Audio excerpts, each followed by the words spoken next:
ಅಮೃತಸಾರ ಗುರುಗಳ ಕರುಣದಿಂದ ಪನಿತು ಪೇಳುವೆ ಪರಮ ಭಗವದ್ಭಕ್ತರಿದನಾದರದಿ ಕೇಳುವುದು. ಕಡು ಕರುಣೆ ನೀನೆಂದರಿದು ಹೇರೊಡಲ ನಮಿಸುವೆ ನಿನ್ನಡಿಗೆ ಬೆಂಬಿಡದೆ ಪಾಲಿಸು ಪರಮ ಕರುಣಾ ಸಿಂಧು ಎಂದೆಂದು. ನಡು ನಡುವೆ ಬರುತ್ತಿಪ್ಪ ವಿಘ್ನವ ತಡೆದು ಭಗವನ್ನಾಮ ಕೀರ್ತನೆ ನುಡಿದು ನುಡಿಸೆನ್ನಿಂದ ಪ್ರತಿ ದಿವಸದಲ್ಲಿ ಮರೆಯದಲೇ. ಮಧ್ವ ನಾವು ನೋಡ್ತಾ ಇದ್ವಿ, ಅದರಲ್ಲಿ 28ನೇ ನುಡಿ. ಜಯ ಜಯತು ದುರ್ವಾದಿ ಮತ ತಿಮಿರ ಮಾರ್ತಾಂಡ, ಜಯ ಜಯತು ವಾದಿ ಗಜ ಪಂಚಾನನ, ಜಯ ಜಯತು ಚಾರ್ವಾಕ ಗರ್ವ ಪರ್ವತ ಕುಲಿಶ, ಜಯ ಜಯತು ಜಗನ್ನಾಥ ಮಧ್ವನಾಥ. ನಿನ್ನೆ ದಿವಸ ಶ್ರೀಮದಾಚಾರ್ಯರ ತಮ್ಮಂದಿರು ಸನ್ಯಾಸ ತೆಗೆದುಕೊಂಡ ವಿಚಾರವರೆಗೂ ವಿವರಣೆ ಮಾಡಲಾಗಿತ್ತು. ಇನ್ನು ಸುಮಧ್ವ ವಿಜಯದ 16ನೇ ಸರ್ಗದ ಸಾರದ ವಿಚಾರವನ್ನು ನೋಡೋಣ. ಇದನ್ನು ಮಾಡಿದ ನಂತರ ಮಧ್ವನಾಮದಲ್ಲಿ ಶ್ರೀಪಾದರಾಜರು ಮಂಗಳವನ್ನು ಹಾಡುತ್ತಾರೆ. ಒಮ್ಮೆ ಸಭೆ ಸೇರಿದಾಗ ವಿದ್ವಾಂಸರು ಪರಮಭಕ್ತರು ಆದ ಒಬ್ಬ ಮಧ್ವ ಶಿಷ್ಯರು ವಿಷ್ಣು ಭಕ್ತರಾದ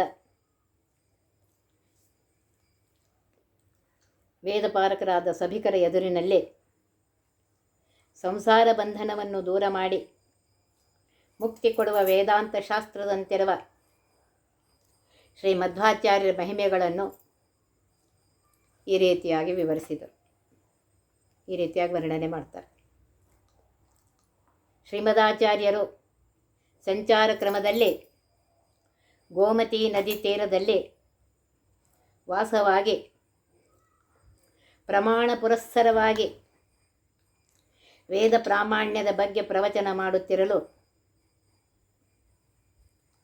ಒಬ್ಬ ಚತುರ್ಥವರ್ಣೀಯ ವಾಚಾಳಿಯಾದ ರಾಜನು ಹೀಗೆ ಆಕ್ಷೇಪಿಸಿದನು. ಯಾ ಔಷಧಿ, ಈ ವೇದ ಮಂತ್ರವನ್ನು ಜಪಿಸಿದರೆ ಬೀಜವು ತಕ್ಷಣ ಫಲಿಸುವುದು ಎಂದು ವೇದದಲ್ಲಿದೆ. ಆದರೆ ಈ ಬೀಜವನ್ನಿಟ್ಟುಕೊಂಡು ನಾನು ಅನೇಕ ಸಲ ಆ ಮಂತ್ರ ಹೇಳಿಸಿದರೂ ಫಲಿಸಿಲ್ಲ. ಇದೊಂದೇ ಉದಾಹರಣೆಯಿಂದ ವೇದದಲ್ಲಿ ಹೇಳಿದ ಎಲ್ಲ ಮಾತುಗಳು ಸುಳ್ಳು ಅಪ್ರಾಮಾಣಿಕವೆಂದು ನಾವೇಕೆ ಹೇಳಬಾರದು ಎಂದು ಅಂದರು. ಅದಕ್ಕೆ ಶ್ರೀಮದಾಚಾರ್ಯರು, ಯೋಗ್ಯ ಅಧಿಕಾರವುಳ್ಳ ವ್ಯಕ್ತಿಯು ಸರಿಯಾಗಿ ವೇದ ಮಂತ್ರ ಪಠಿಸಿದರೆ ಅಲ್ಲಿ ಹೇಳಿದ ಫಲವು ತಪ್ಪದೇ ಸಿಕ್ಕುತ್ತದೆ ಎಂತಾರೆ. ರಾಜನು ಅಂತಹ ಅಧಿಕಾರಿಗಳನ್ನು ನಾನು ಎಲ್ಲಿಯೂ ಕಂಡಿಲ್ಲ. ಆದ್ದರಿಂದ ಅಂತಹ ಅಧಿಕಾರಿಯು ಮೊಲದ ಕೋಡಿನಂತೆ ಅಸಂಭವವೇಕೆ ಆಗಬಾರದು ಎಂದು ಪ್ರತಿವಾದಿಸಿದನು. ಆಗ ಆಚಾರ್ಯರು ತಕ್ಷಣ ಹೆಸರು ಕಾಳುಗಳನ್ನು ತರಿಸಿ ತಮ್ಮ ಅಂಗೈಯಲ್ಲಿಟ್ಟುಕೊಂಡು, ಯಾ ಔಷಧಿ, ಈ ಮಂತ್ರದಿಂದ ಅದು ತಕ್ಷಣ ಮೊಳಕೆ ಒಡೆದು ಬೆಳೆದು ಅದರಲ್ಲಿ ಹೂಕಾಯಿಗಳು ಬರುವಂತೆ ಮಾಡಿ ತೋರಿಸಿದರು.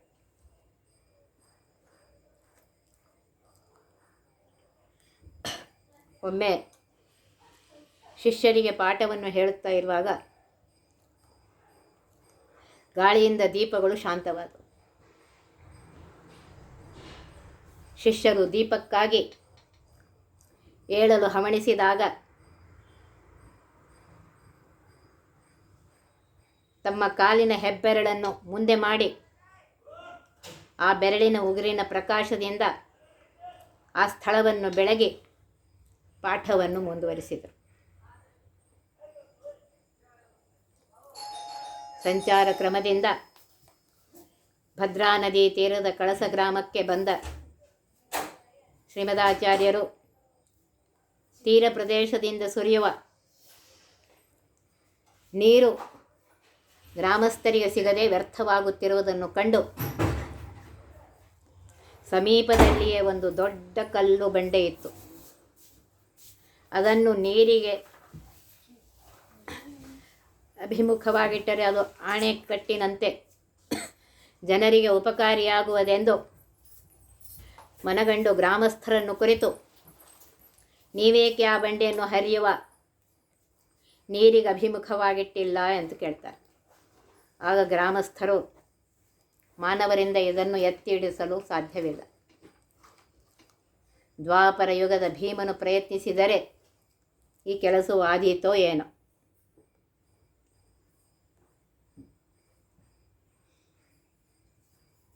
ಆಗ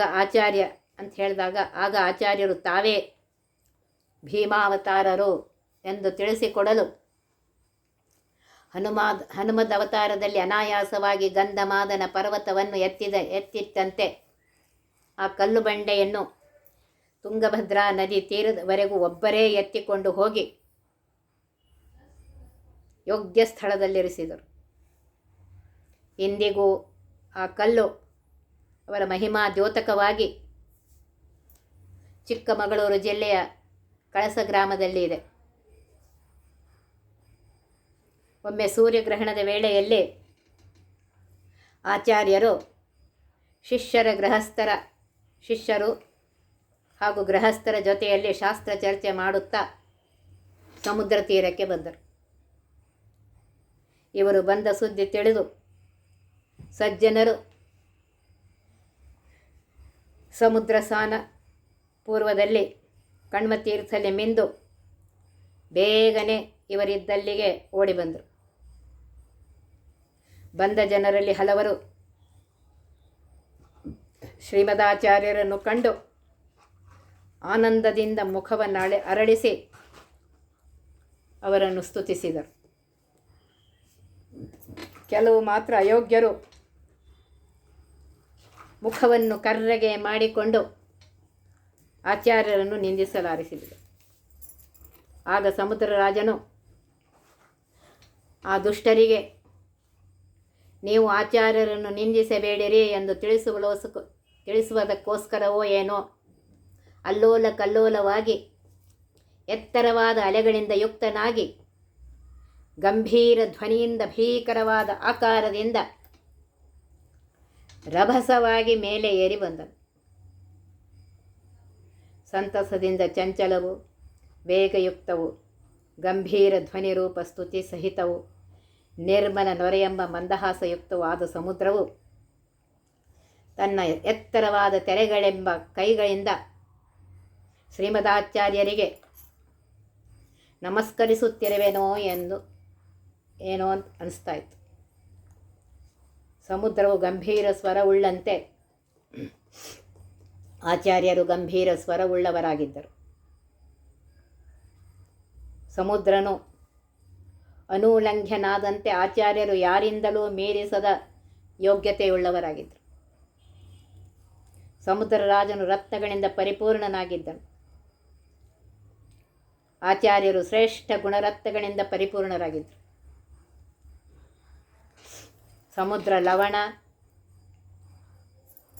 ಸಮುದ್ರದಲ್ಲಿ ಲವಣ ಇತ್ತು.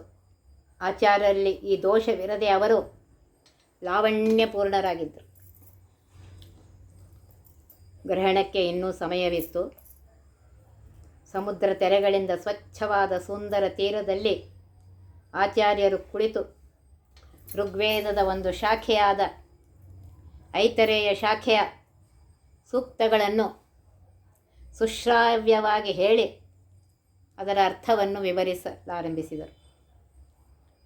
ಇವರ ಧ್ವನಿಯು ಸಮುದ್ರದ ಗಂಭೀರ ಧ್ವನಿಯನ್ನು ಮೀರಿಸುವಷ್ಟು ಗಂಭೀರವಾಗಿದ್ದರೂ ಸುಶ್ರಾವವಾಗಿತ್ತು. ಇವರ ಧ್ವನಿಯನ್ನು ಕೇಳಿ ಮತ್ತು ಲಾವಣ್ಯಯುಕ್ತ ಮುಖ ನೋಡಿ ಪೂರ್ಣಚಂದ್ರನಂತಿರುವ ಇವರಾರು ಎಂದು ನೋಡಲು ಜನಸಮುದ್ರವು ಓಡಿ ಬಂದಿತು. ಆಚಾರ್ಯರ ಅಪೂರ್ವವಾದ ವೇದ ವ್ಯಾಖ್ಯಾನವನ್ನು ಕೇಳಿ ಆನಂದಿತವಾದ ಆ ಜನಸಮುದ್ರವು ಆದರದಿಂದ ಕೈಜೋಡಿಸಿ ನಮಸ್ಕರಿಸಿ, ಪೂಜ್ಯರೇ, ಇಂತಹ ಅಪೂರ್ವ ವೇದ ವ್ಯಾಖ್ಯಾನ ಕರ್ತೃಗಳಾದ ನಿಮ್ಮನ್ನು ವೇದದೂಷಕರು ಎಂದು ಕರೆಯುವ ಮಾಯಾವಾದಿಗಳಿಗೆ ಧಿಕ್ಕಾರ ಧಿಕ್ಕಾರ ಅಂದರು. ಆಚಾರ್ಯರನ್ನು ಹೊಗಳಿದ ಆ ಸಜ್ಜನ ವೃಂದವು ಆ ಭಕ್ತಿಯಿಂದ ಅವರನ್ನು ಪೂಜಿಸಿ ದೇವತೆಗಳಿಂದಲೂ ಧರಿಸಲ್ಪಟ್ಟ ಅವರ ಪಾದಧೂಳಿಯನ್ನು ಧರಿಸಿಕೊಂಡು ಆಚಾರ್ಯರು ಮಾಡಿದ ಸ್ನಾನದಿಂದಾಗಿ ಮೊದಲಿಗಿಂತಲೂ ಹೆಚ್ಚು ಪವಿತ್ರವಾದ ಸಮುದ್ರದಲ್ಲಿ ಸ್ನಾನ ಮಾಡಿ ಮತ್ತಷ್ಟು ಪವಿತ್ರರಾದರು. ಸ್ನಾನ ಮಾಡುವಾಗ ದೊಡ್ಡ ತೆರೆಗಳಿಂದ ಉರುಳಿ ಬಿದ್ದ ಕೆಲವರು ಜನರ ಹಾಸ್ಯಕ್ಕೆ ಗುರಿಯಾದರು. ಕೆಲವು ಕುಹಿಕೆಗಳು ಆಚಾರ್ಯರು ತೆರೆಯ ಹೊಡೆತಕ್ಕೆ ಬೀಳಬಹುದೆಂದು ಅಪಹಾಸ ಮಾಡಲು ಪ್ರಾರಂಭಿಸಿದರು. ಆದರೆ ನರಿಯ ಕೂಗನ್ನು ಆನೆಯು ಹೇಗೆ ಲೆಕ್ಕಿಸುವುದಿಲ್ಲವೋ ಹಾಗೆ ಇವರ ಮಾತನ್ನು ಲೆಕ್ಕಿಸದೆ ಆಚಾರ್ಯರು ಆ ಸೊಕ್ಕಿದ ಸಮುದ್ರವನ್ನು ತಮ್ಮ ಕುಡಿನೋಟದಿಂದ ನೋಡಿದರು. ತಕ್ಷಣವೇ ಆ ದೃಷ್ಟಿಕ್ಷೇಪದಿಂದ ಸಮುದ್ರವು ತನ್ನ ಅಬ್ಬರವನ್ನು ನಿಲ್ಲಿಸಿ ಕೆರೆಯಂತೆ ಶಾಂತವಾಯಿತು. ಆದರೂ ಅಯೋಗ್ಯರಾದ ದುಷ್ಟರು ತಮ್ಮ ದ್ವೇಷವನ್ನು ಬಿಡದೆ ಮತ್ತಷ್ಟು ದ್ವೇಷ ಮಾಡಲು ಆರಂಭಿಸಿದರು. ಭಾಗ್ಯಹೀನರು ದುರ್ಮತಿಗಳು ಆದ ಅವರ ಸ್ವಭಾವವನ್ನು ಬದಲಿಸುವರು ಯಾರು? ಸ್ವಭಾವೋ ದುರಿತ ಕ್ರಮ ಅಂತ ಹೇಳಿದ್ದಾರೆ. ಆ ಪ್ರದೇಶದಲ್ಲಿ ಕೋಡಿಂಜಾಡಿ ಗಂಡವಾಟ ಸಹೋದರರು ಪ್ರಬಲ ಮಲ್ಲರೆಂದು ಪ್ರಸಿದ್ಧರಾಗಿದ್ದರು. 30 ಜನರು ಅತ್ಯಾಯಾಸದಿಂದ ಎತ್ತಿ ತಂದ ಶ್ರೀಕಾಂತೇಶ್ವರ ದೇವಾಲಯದ ಧ್ವಜಸ್ತಂಭವನ್ನು ಒಬ್ಬನೇ ಎತ್ತಿಟ್ಟಿದ್ದನು. ಭಾರವಾದ ಗದೆಯಿಂದ ತೆಂಗಿನ ಗಿಡಕ್ಕೆ ಹೊಡೆದು ಅನೇಕ ತೆಂಗಿನಕಾಯಿಗಳು ಏಕಕಾಲಕ್ಕೆ ಕೆಳಗೆ ಬೀಳುವಂತೆ ಮಾಡಿದ್ದನು. ಈ ಇಬ್ಬರೂ ಮಲ್ಲರು ಆಚಾರ್ಯರ ಹತ್ತಿರ ಬಂದು ಅವರ ಕುತ್ತಿಗೆಯನ್ನು ಒತ್ತಿದರು. ಅದು ಇನ್ನೂ ಗಟ್ಟಿಯಾಗುತ್ತಾ ನಡೆಯಿತೇ ಹೊರತು ಇವರ ಪ್ರಯತ್ನಕ್ಕೆ ಬಗ್ಗಲಿಲ್ಲ. ಇನ್ನೂ ಪ್ರಯತ್ನಿಸುತ್ತಾ ಅವರಿಬ್ಬರು ಬೆವರತೊಡಗಿದರು. ಆಗ ಗುರುಗಳ ಆಜ್ಞೆಯಿಂದ ಮಧ್ವರ ಶಿಷ್ಯರು ಅವರಿಬ್ಬರ ಪರಿಶ್ರಮ ಪರಿಹರಿಸಲು ಬೀಸಣಿಕೆಯಿಂದ ಗಾಳಿ ಬೀಸಲು ಆರಂಭಿಸಿದರು. ಸ್ವರದಲ್ಲಿ ಯಾವುದೇ ಅವರ ಶ್ರಮದಿಂದ ಕುತ್ತಿಗೆ ಎಷ್ಟು ಒತ್ತಿದರೂ ಇವರು ಪ್ರವಚನ ಹೇಳುವ ಸ್ವರದಲ್ಲಿ ಯಾವ ಬದಲಾವಣೆಯೂ ಆಗಲಿಲ್ಲ. ಕೊನೆಗೆ ಗಂಡವಾಟ ಸಹೋದರರಿಬ್ಬರೂ ದಣಿದು ಬಸವಳಿದು ಕೆಳಗೆ ಬಿದ್ದರು. ಪುನಃ ಅವರು ವಿಶ್ರಾಂತಿ ಪಡೆದ ನಂತರ ಆಚಾರ್ಯರು ತಮ್ಮ ಹೆಬ್ಬೆರಳನ್ನು ನೆಲದ ಮೇಲೆ ಊರಿ ಅದನ್ನು ಮೇಲೆತ್ತಲು ಹೇಳಿದರು. ಆ ಇಬ್ಬರು ಮಲ್ಲರು ಎಷ್ಟು ಪ್ರಯತ್ನ ಮಾಡಿದರೂ ಆ ಬೆರಳನ್ನು ಎತ್ತಲು ಸಮರ್ಥರಾಗಲಿಲ್ಲ.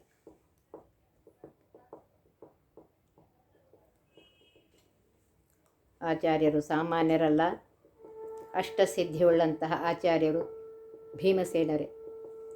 ಸ್ವಲ್ಪ ಸಮಯದ ನಂತರ ಆಚಾರ್ಯರು ಒಬ್ಬ ಬ್ರಹ್ಮಚಾರಿಯ ಹೆಗಲ ಮೇಲೆ ಕುಳಿತು ಅವನು ಅನಾಯಾಸವಾಗಿ ನೃಸಿಂಹ ದೇವಾಲಯಕ್ಕೆ ಪ್ರದಕ್ಷಿಣೆ ಹಾಕುವಂತೆ ಮಾಡಿ ತಾವು ಗರಿಮಾ ಲಘಿಮಾ ಇತ್ಯಾದಿ ಅಷ್ಟಸಿದ್ಧಿಗಳನ್ನು ಪಡೆದವರು ಎಂದು ಹೆಚ್ಚು ಸ್ಪಷ್ಟ ಮಾಡಿದರು. ಇವರು ತ್ರೈಲೋಕಾಶ್ಚರ್ಯಕರ ಶ್ರೇಷ್ಠ ರತ್ನರು ಎಂಬುದರಲ್ಲಿ ಸ್ವಲ್ಪ ಸಂದೇಹ ಪಡುವ ಕಾರಣವಿಲ್ಲ. ಇನ್ನೊಮ್ಮೆ 50 ಜನರು ಅತ್ಯಾಯಾಸದಿಂದ ತರಲು ಸಾಧ್ಯವಾದ ಏಣಿಯನ್ನು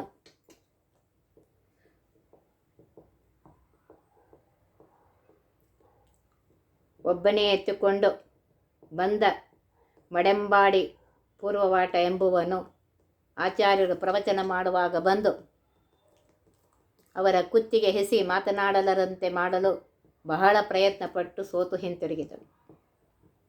ಶಿವ, ಅಗ್ನಿ, ವಾಸುದೇವ ಮೊದಲಾದ ಬ್ರಾಹ್ಮಣರು ಆಚಾರ್ಯರ ಶಕ್ತಿಯನ್ನು ಅನೇಕ ವಿಧದಲ್ಲಿ ಪ್ರಯತ್ನಿಸಿ ಇವರು ಸಾಕ್ಷಾತ್ ಭೀಮಸೇನರೆಂದು ನಿಶ್ಚಯಿಸಿದರು. ಕೂದಲು ಕಿತ್ತುವ ಬಲಿಷ್ಠ ಚಿಮ್ಮಟದಿಂದ ಇವರು ಆಚಾರ್ಯರ ಮೂಗಿನ ತುದಿಯಲ್ಲಿರುವ ಕೂದಲುಗಳನ್ನು ಕಿತ್ತಲು ಪ್ರಯತ್ನಿಸಿದರೂ ಒಂದು ಕೂದಲನ್ನು ಸಹ ಕಿತ್ತಲು ಸಮರ್ಥರಾಗಲಿಲ್ಲ. ಕೋಮಲವಾದ ಮೂಗಿನ ತುದಿಯ ಮೇಲೆ ಮುಷ್ಟಿಗಳಿಂದ ಜೋರಾಗಿ ಗುದ್ದಿದರೂ ಸಹ ಅವರ ಮುಖಕಾಂತಿಯು ಸ್ವಲ್ಪವೂ ಕುಂದಲಿಲ್ಲ. ಹೀಗೆ ಶ್ರೀಮದಾಚಾರ್ಯರು ತಾವು ಭೀಮಾವತಾರರು ಎಂದು ಪ್ರತ್ಯಕ್ಷ ಉದಾಹರಣೆಯಿಂದ ತೋರಿಸಿಕೊಟ್ಟರು. ಸಿಂಹವು ನಾಯಿಗಳನ್ನು ಓಡಿಸುವಂತೆ ಆಚಾರ್ಯರು ತಾಮಸಿಗಳಾದ ಶತ್ರುಗಳನ್ನು ಸೋಲಿಸಿ ಓಡಿಸಿದರು. ಸೂರ್ಯನು ಮಿಂಚಿನ ಹುಳಗಳನ್ನು ಅಲಕ್ಷಿಸುವಂತೆ ಉದಾಸೀನರಾದ ರಾಜಸರನ್ನು ಅಲಕ್ಷಿಸಿದರು. ಸಾಗರನು ನದಿಗಳನ್ನು ಸ್ವಾಗತಿಸುವಂತೆ ಸಾತ್ವಿಕ ಭಕ್ತರನ್ನು ಸ್ವೀಕರಿಸಿದರು. ದ್ವಾಪರ ಯುಗದಲ್ಲಿ 5 ಪಾಂಡವರು ಸಂಚಾರ ಕ್ರಮದಿಂದ ಪಾರಂತಿ ಗ್ರಾಮಕ್ಕೆ ಬಂದು 5 ರೂಪಗಳ ಶ್ರೀಮನ್ನಾರಾಯಣನನ್ನು ಸ್ಥಾಪಿಸಿ ಪೂಜಿಸಿದ್ದರು. ಈಗ ಆ ವಿಗ್ರಹಗಳ ಪೂಜೆ ನಿಂತು ಹೋಗಿತ್ತು. ಆಚಾರ್ಯರು ಅಲ್ಲಿಗೆ ಬಂದು ಆ ದೇವಾಲಯದ ಜೀರ್ಣೋದ್ಧಾರ ಮಾಡಿ ಅಂದು ಭೀಮಾವತಾರದಲ್ಲಿ ಭೂತಬಲಿಯ ಅಂಗವಾಗಿ ನೀರನ್ನು ಅರ್ಪಿಸಿದ ದ್ರೌಪದಿಯೊಂದಿಗೆ ತಾವು ಪೂಜಿಸಿದ ಸಂದರ್ಭವನ್ನು ರುದ್ರಾದಿ ಪೂಜಿತ ಇವರು ಸ್ಮರಿಸಿಕೊಂಡರು. ಅಲ್ಲಿಂದ ಇಡೇ ತುದೆಗೆ ಹೊರಟ ಆಚಾರ್ಯರ ಏರ್ಕಿಮಠ ಎಂಬ ಸ್ಥಳಕ್ಕೆ ಬಂದರು. ಆ ಊರಿನ ಕೆರೆಯು ಒಣಗಿ ಹೋಗಿ ಜನರು ನೀರಿಗಾಗಿ ಹಾಹಾಕಾರ ಮಾಡುತ್ತಿರುವುದನ್ನು ಕಂಡು ಕರುಣೆಯಿಂದ ಮೋಡಗಳ ಗುಂಪು ಅಲ್ಲಿಗೆ ಬರುವಂತೆ ಮಾಡಿ ಮಳೆ ಬಿದ್ದು ಕೆರೆ ತುಂಬುವಂತೆ ಮಾಡಿ ಜನರನ್ನು ಆಶ್ಚರ್ಯಚಕಿತರನ್ನಾಗಿ ಮಾಡಿದರು. ದುರ್ಜನರಿಂದ ಪ್ರಚೋದಿತರಾಗಿ ಆಚಾರ್ಯರನ್ನು ಕೊಲ್ಲಬೇಕೆಂದೇ ಬಂದ ಇಡೇ ತುದೆ ಗ್ರಾಮದ ಶೂದ್ರಾಧಿಪತಿಯು ತಮ್ಮ ಗ್ರಾಮದಿಂದ ಮುನ್ನಡೆದ ಆಚಾರ್ಯರ ತೇಜವನ್ನು ಕಂಡು ಇವರು ಸಾಕ್ಷಾತ್ ರವಿಯು ಎಂದು ತಿಳಿದು ನಮಸ್ಕರಿಸಿತು. ಸಂಚಾರ ಕ್ರಮದಿಂದ ಶ್ರೀಮದಾಚಾರ್ಯರು ಧನ್ವಂತರಿಯ ಪವಿತ್ರ ಸನ್ನಿಧಾನವಾದ ಕೊಕ್ಕಡ ಎಂಬ ಗ್ರಾಮಕ್ಕೆ ಬಂದರು. ಅಲ್ಲಿಯ ಇಡೇ ಪಾಡಿತ್ತಾಯನೆಂಬ ಭಕ್ತರನ್ನು ಉದ್ಧರಿಸಲು ಸ್ಮೃತಿ ಹಾಗೂ ಪುರಾಣಗಳಿಂದ ಶ್ಲೋಕಗಳನ್ನು ಆಯ್ದು ಕೃಷ್ಣಾಮೃತ ಮಹಾರ್ಣವವೆಂಬ ಗ್ರಂಥವನ್ನು ರಚಿಸಿ ಉದ್ಧರಿಸಿದರು.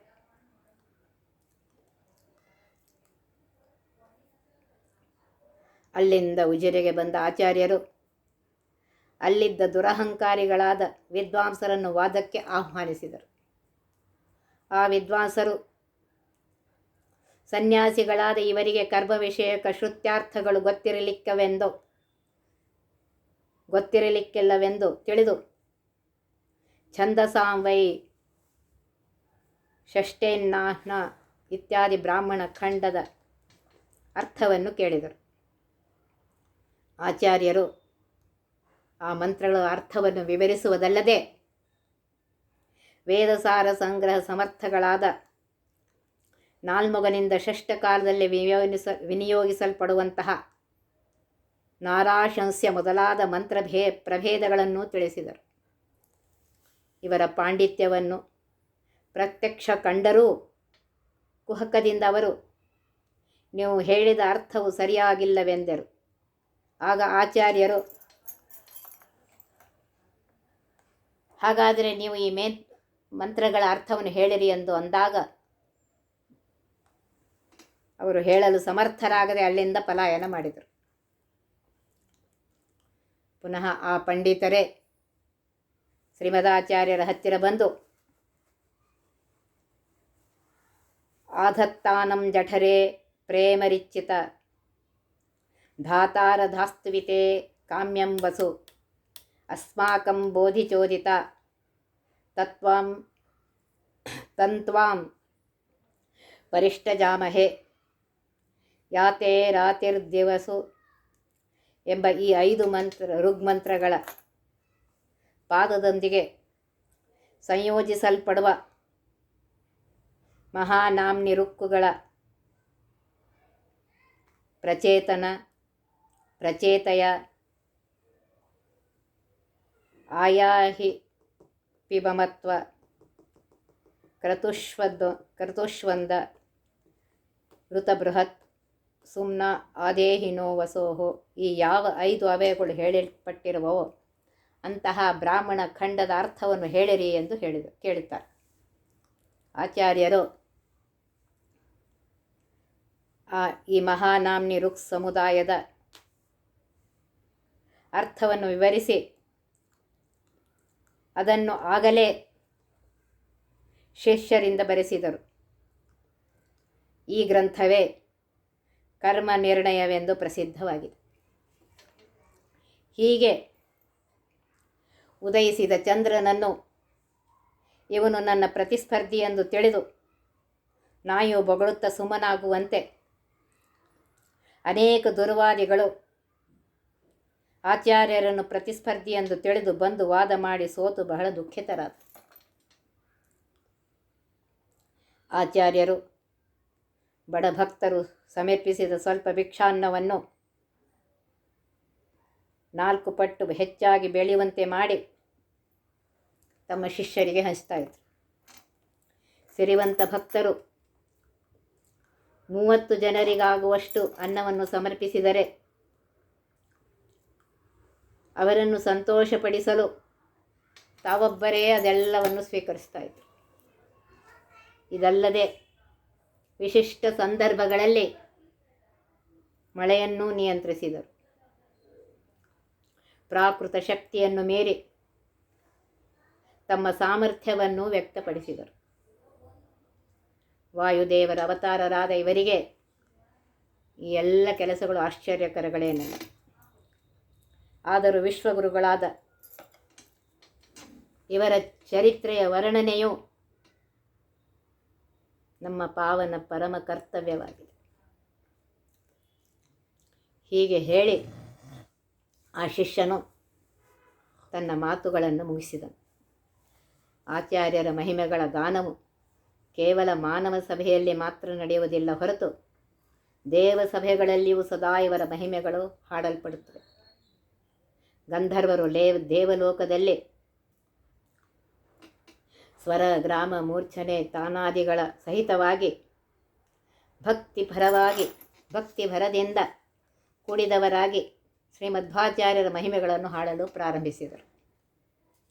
ಗಂಧರ್ವರು ಹಾಡಿದ ಶ್ರೀಮಧ್ವಾಚಾರ್ಯರ ಕೀರ್ತನ ಗಾನವನ್ನು ಶ್ರೇಷ್ಠ ದೇವತೆಗಳು ಅತ್ಯಂತ ವಿನಯದಿಂದ ಕಿರೀಟಯುಕ್ತ ತಲೆಯನ್ನು ಬಾಗಿಸಿ ಕೆಂಪಾದ ಕೈಗಳನ್ನು ಜೋಡಿಸಿ ಮುಖವನ್ನು ಅರಳಿಸಿ ದೃಢವಾದ ಭಕ್ತಿಯಿಂದ ಆಲಿಸಿದರು. ಶ್ರೀಮದಾಚಾರ್ಯರ ವಿಜಯೋತ್ಸವವನ್ನು ಪೂಜಿಸುವಕ್ಕೋಸ್ಕರ ದೇವತೆಗಳು ಮಂದಸ್ಮಿತರು, ಆಶ್ಚರ್ಯಚಕಿತರು ಆಗಿ ಗಂಧರ್ವೇಂದ್ರರು ಹಾಗೂ ಮುನಿಗಳಿಂದಲೂ ಸಹಿತರಾಗಿ ಆಗಸದ ಕಡೆಗೆ ಹೊರಟರು. ಆಕಾಶ ಮಾರ್ಗವನ್ನು ಬೆಳಗುತ್ತಾ ನಿಂತಿರುವ ದೇವತೆಗಳು ಉಡುಪಿಯಲ್ಲಿ ವಿರಾಜಮಾನರಾದ ಶ್ರೀಮಧ್ವಾಚಾರ್ಯರನ್ನು ಕಂಡು ಇವರು ರಚಿಸಿದ ಗ್ರಂಥಗಳು ಶ್ರೀಹರಿಯ ಗುಣ ಸಮೂಹಗಳನ್ನು ದರ್ಶನ ಮಾಡಿಸುವ ದರ್ಪಣಗಳಾಗಿವೆ ಎಂದು ಮನಸಾರೆ ಹೊಗಳಲಾರಂಭಿಸಿದರು. ಭುವಿಯಲ್ಲಿ ಅವತರಿಸಿದ್ದರೂ ಕೀರ್ತಿಯಿಂದ ಸಕಲ ಲೋಕವನ್ನು ವ್ಯಾಪಿಸಿದ ಭಕ್ತಿ ಜ್ಞಾನಾದಿ ಸಕಲ ಸದ್ಗುಣಗಳಿಂದ ಕೂಡಿದ ಆಚಾರ್ಯರು ಶಿಷ್ಯರ ಮಧ್ಯದಲ್ಲಿ ವಿರಾಜಮಾನರಾಗಿ ಐತರೆಯ ಉಪನಿಷತ್ತನ್ನು ವ್ಯಾಖ್ಯಾನ ಮಾಡ್ತಾಯಿದ್ರು. ದೇವತೆಗಳು ಅವರನ್ನು ಕಂಡು ನಮಸ್ಕರಿಸಿದರು. ಕಾಂತಿಪೂರ್ಣರಾದ ಚಂದ್ರವದನರಾದ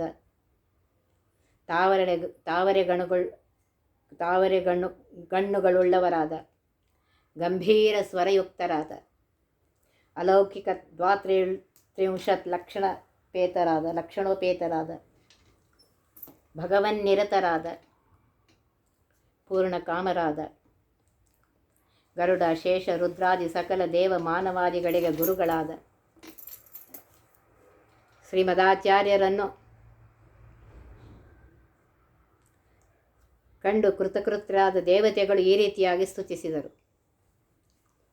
ಗುರುವರ್ಯ ಆಚಾರ್ಯರೇ, ತಾವು ತಮ್ಮ ವಚನ ಕಿರಣಗಳಿಂದ ದುಶ್ಶಾಸ್ತ್ರಗಳೆಂಬ ಗಾಢಾಂಧಕಾರವನ್ನು ದೂರ ಮಾಡಿರುವಿರಿ. ಮುಕುಂದನ ಗುಣವೃಂದಗಳನ್ನು ಜಗತ್ತಿಗೆ ತಿಳಿಸಿಕೊಟ್ಟಿರುವಿರಿ. ಭಕ್ತಿ ಜ್ಞಾನಾದಿ ಸದ್ಗುಣಗಳಲ್ಲಿ 14 ಲೋಕವಾಸಿಗಳನ್ನು ಮೀರಿಸಿರುವಿರಿ. ನೀವು ನಮ್ಮೆಲ್ಲರಿಗೂ ಆಶ್ರಯದಾತಗಳಾಗಿರುವಿರಿ. ಸಕಲೇಂದ್ರಿಯ ನಿಯಾಮಕರಾದ ಮುಖ್ಯ ಪ್ರಾಣರೇ, ನಿಮಗೆ ಶರಣಾಗತರಾದ ಸಜ್ಜನರಿಗೆ ಜ್ಞಾನ ಭಕ್ತ್ಯಾದಿ ಸಂಪದವನ್ನೀಯಲು ಭೂಮಿಯಲ್ಲಿ ಅವತರಿಸಿದ್ದೀರಿ. ಇಂತಹ ನಿಮಗೆ ಅನಂತ ನಮಸ್ಕಾರ. ರಾಮಚಂದ್ರನಿಗೆ ಅತ್ಯಂತ ಪ್ರಿಯರಾದ ಜಗದ್ಗುರು ಯೋಗ್ಯ ಗುಣಭೂಷಿತರಾದ ಹನುಮರೂಪರೇ, ನಿಮಗೆ ನಮಸ್ಕಾರ.